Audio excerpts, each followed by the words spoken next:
इस चैनल को तुरंत सब्सक्राइब करें। सबसे पहले वीडियो पाने के लिए बेल आइकन भी दबाएं। जय भीम, जय भारत दोस्तों। Book fair India YouTube channel पर आप सभी का स्वागत है। आज फिर हम आपके लिए इतिहास से जुड़ी एक सच्ची कहानी लेकर आए हैं, जिसे जानकर शायद आप भी हैरान रह जाएंगे।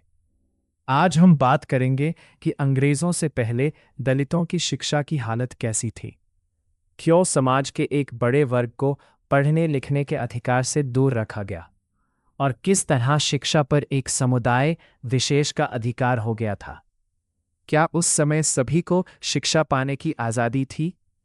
आखिर क्यों दलित समाज को ज्ञान से दूर रखा गया, और फिर ऐसा क्या हुआ जिससे बदलाव की शुरुआत हुई? इन सभी सवालों का जवाब आपको इस वीडियो में मिलेगा, तो वीडियो को आखिर तक ज़रूर देखिए। और अगर आप इतिहास की ऐसी ही सच्चाई जानना चाहते हैं तो चैनल को सब्सक्राइब, लाइक और शेयर ज़रूर करें। अंग्रेज़ों से पहले दलितों की शिक्षा की हालत बहुत ही खराब और दयनीय थी। उस समय भारतीय समाज में जाति व्यवस्था का गहरा प्रभाव था। समाज को ऊंची और नीची जातियों में बांट दिया गया था।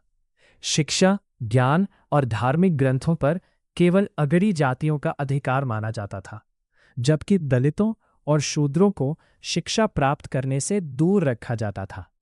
उस दौर में गुरुकुल और पाठशालाएं मुख्य शिक्षा के केंद्र हुआ करती थी, लेकिन वहां दलित समाज के लोगों को प्रवेश नहीं दिया जाता था। उन्हें पढ़ने लिखने का अधिकार नहीं था। कई स्थानों पर तो दलितों के लिए किताबों को छूना या धार्मिक श्लोक सुनना भी अपराध माना जाता था। यदि कोई दलित शिक्षा प्राप्त करने की कोशिश करता तो उसे अपमान, सामाजिक बहिष्कार और कठोर दंड का सामना करना पड़ता था। समाज के कुछ लोगों का मानना था कि यदि दलित और शूद्र शिक्षित हो गए तो वे अपने अधिकारों के प्रति जागरूक हो जाएंगे और सामाजिक भेदभाव का विरोध करेंगे। इसी कारण शिक्षा को केवल सीमित वर्ग तक ही रखा गया।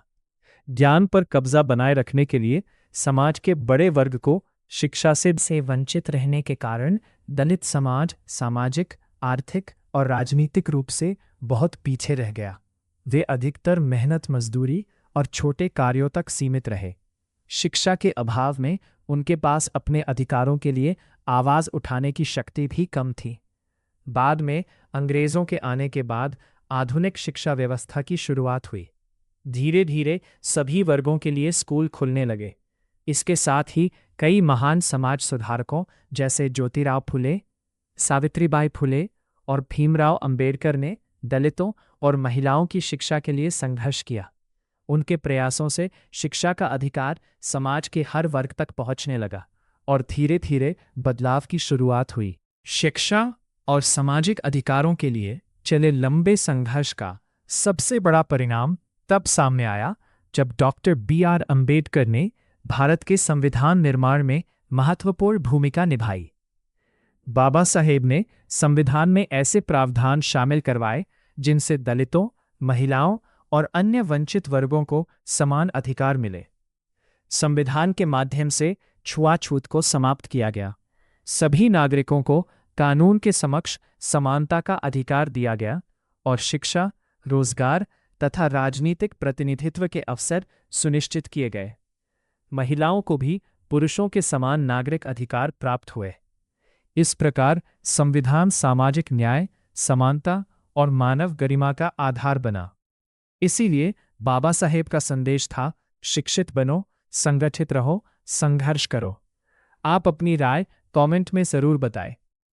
वीडियो पसंद आई हो तो लाइक, शेयर और चैनल को सब्सक्राइब करें। जय भीम, जय भारत।